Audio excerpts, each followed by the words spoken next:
Join them for one of our final episodes of our Concord Rangers series by a man who made well over a couple hundred appearances for the Beach Boys, and that is, of course, centre-half and club legend Drew Sodoff. Centre-half and club legend Steve King. Kingy, how are we? Yeah, very well, thank you. Very well. Gutted I'm on this on a training night when you've got all them donuts in the background, but yeah, all good, mate. All good. It's all good. So hopefully you're going to be starting on Monday, aren't you?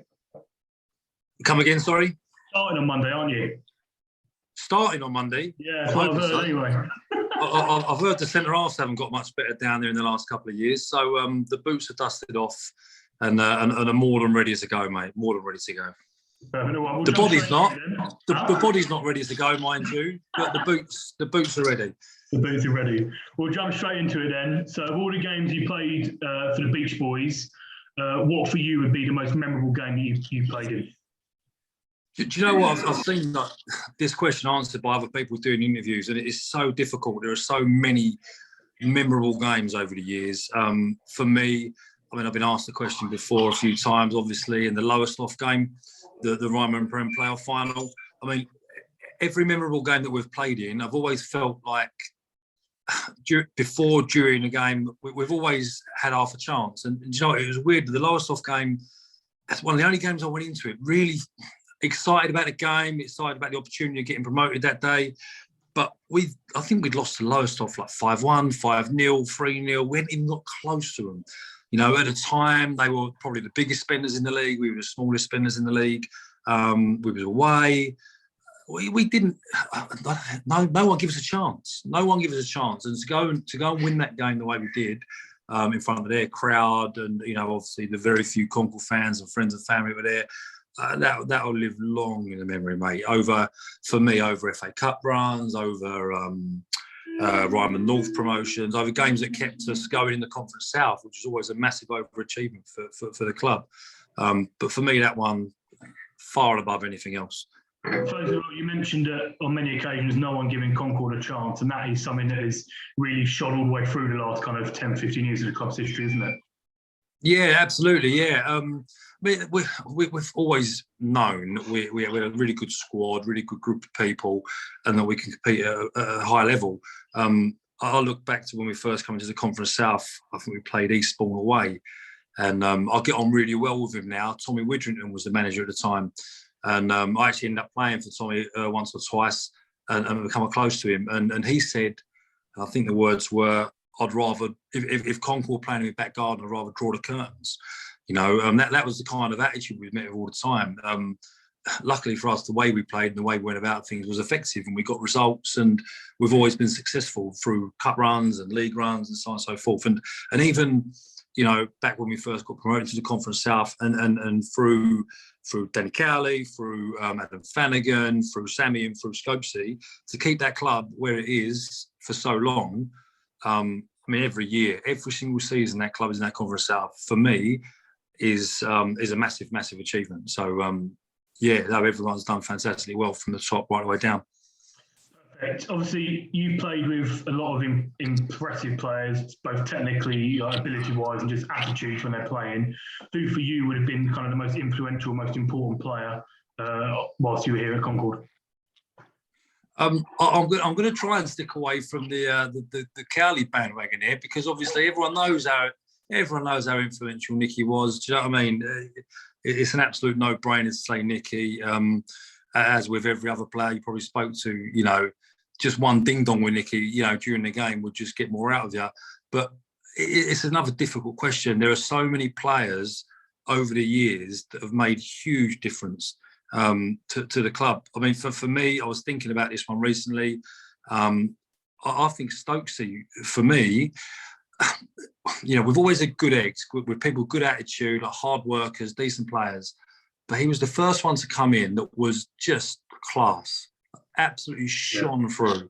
You know, you'd train with him and you'd dread it, because, you know, you'd be tight to him, you'd have him stuck in a corner, and he'd just flick one through your legs and score. You're just in awe of the guy, you know. He brought a real touch of class, but over the years, there's been so many, mate. James White, you know, really influential over the years. Ben Greenhalgh I knew Ben Greenhalgh before he came over to Concord, obviously. And when he come, that he could just literally crosses were phenomenal. You know, you just expect to score from all day, every day. As I said, Nicky himself, Steve Cawley, Harry Elms going back. I remember first signing and playing with Michael Begg. I played against Beggsy for many years when he was at Stansted. And it's just a quality player. Lyle Taylor, everyone's mentioned before as well, going on to bigger and better things. Goalkeepers, you know, Josh Vickers, what he's gone on to go on. The list is endless.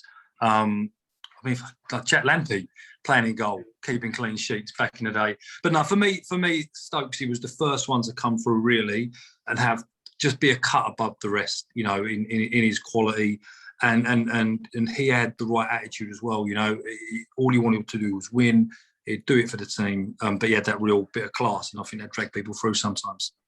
I'm happy you mentioned one name there because I chatted to Ben Greenhalgh yesterday, and he said that there were maybe 3 people who had completely changed his game or his assist game, and they were the Cowley brothers, and then they were you. And apparently you would used to be able to tell him on the pitch, just aim for here, and I'll be there. And more times than not, you were there heading the ball into the back of the net. I mean, first of all, if you did speak to Ben yesterday, I've got to apologise on his behalf. It's probably a really boring conversation.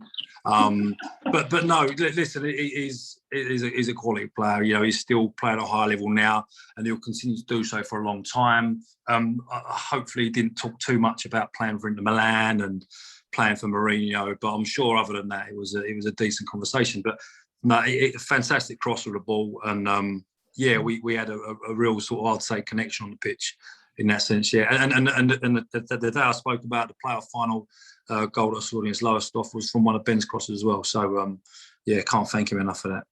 He did mention Inter Milan a bit, to be fair, because I asked him Concord or Inter Milan, and he did say training facilities and stadium was Inter Milan, but everything else was Concord. So I suppose that's a good thing in theory, isn't it? Did you mention Vieira, Mourinho? Yeah. No, it's surprising. We're still in touch.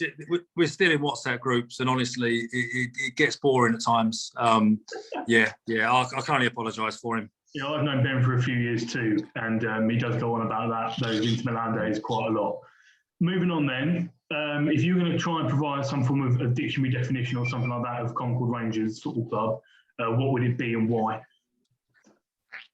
So trying to think about a word to describe Concord as something else, obviously from seeing other interviews, you know, there are many you can use, but for me, it's just a family. You know, I've been ridiculously busy the last couple of years, so I do try and get over and see people when I can, or message and stay in touch. But you know, I'm due to come over on Monday to see a few of the people, and I have done recently, and it's like you've never been away. You know, from people like Jane, the manageress. You know, you come over, it's like you see yesterday, and the people. You know, I just see Lewis Pack there over the video message. Everyone's just so close. And you know, if people come into the club and don't buy into that, they always got found out really quickly, and not in that sort of bullying or victimisation sense, but some people just will never fit into it because they're not of that ilk, they're not of that mentality. But everyone, I don't think there's a single person who had a period of time in that club who didn't enjoy it, who you couldn't go for a beer with, go for a drink with, and just enjoy their company and have good memories with, you know. So for me, the club, from top to bottom, every single person involved, from players to management to staff, just like a family, and they always will be. You mentioned there the people behind the scenes, and obviously Lewis, who managed to jump in before we started recording, and people like Jane as well, who Jane is, you know, I think has become a mother to most players who have played here of sorts. How important, when you were here at least, were those, not just the people you played with and the people who coached you, but those people behind the scenes who were there week in, week out, you know, backing you? Massively important. That dressing room isn't just made up of players. You know, we used to get minibuses to games, believe it or not, back in the day when the pitch was covered in sand and no one knew who we were. But you know, people like Gary Ewers, you know, just used to have such a good time on the minibus, just travelling to a game, and that would just make you buoyant as a team, and you'd go out there and enjoy your football a lot more. You know, you can't underestimate the importance of them people behind the scenes. There's so much work goes on, and I know it's the same at every single non-league football club. You know, obviously everyone's working on a shoestring budget, really. There are so many unsung heroes, from Deck, who does the pitch, Alan Jessup, Peacock, Lewis, who are volunteers, yourself. People don't get paid loads of money to do this. They do it because they love the game, they love the club, and it's really difficult to get involved and bring people into that. But because you've got them characters around the club, they're so warm and they're so welcome. Then new people that come into that just fit into it, slot into it so nicely, and it all blends together, and it just makes a brilliant environment for the players. Which is why club, or the team over the years, probably since Dan coming in the senior league days, it's always done well, because that setup, that foundation is there for them. Do you know what I mean? Yeah. I've got two more things to ask you. The first is, obviously you're one of the 20 lucky people allowed in on Monday afternoon. How, I suppose, honoured or privileged for you to be, you know, the voice of a good few thousand inside Wembley on Monday afternoon? Do you know what? It's bittersweet. It really is. I'm massively honoured and privileged. And actually, when the chairman texted me to sort of mention that was two of the words I used. Like, massively honoured, massively privileged. I'm over the moon to be going. Don't get me wrong, but honestly, it really is bittersweet. You know, I'm a football fan first and foremost. You know, I had a season ticket at Chelsea for years before I started playing. I'm devastated. I'm devastated at the decision. I'm devastated that everyone who wants to go can't go. The fact that it's on TV is just, it's a cop out. It's honestly, I think it's a terrible, terrible decision, in all honesty, from the FA. The fact that you can have 8,000 people there watching the game, the fact that you can have, I don't know, 1,000 people inside the Crucible this week watching snooker, but you're only allowed 20 people per football club to watch the biggest game that the club will ever be involved in. However, that said, I'm really thankful to be invited. I wouldn't miss it for the world. And hopefully, whatever happens, it's going to be a good day. I know that because of the people that are going, and obviously the times I've had with them. Hopefully it'll be a really special day, and the boys will go and bring the trophy home. Jane loves bringing a trophy back. I don't think she's had one for a couple of years now. So to bring the FA trophy back would probably top all of her trophy procurements. Yeah. Yeah, the cabinet is opposite me in a minute, and it is looking a bit empty. There's a couple of small things at the bottom, but there's still more than Tottenham's. There's still more trophies than Tottenham's cabinet in there, so it's doing all right. In fact, the fish that are in that room, the fish that you've got in that room is probably more than Tottenham have got in their trophy room. So yeah. I'm looking over at the fish, and I think both of the fish have died. I know one died a couple of weeks ago.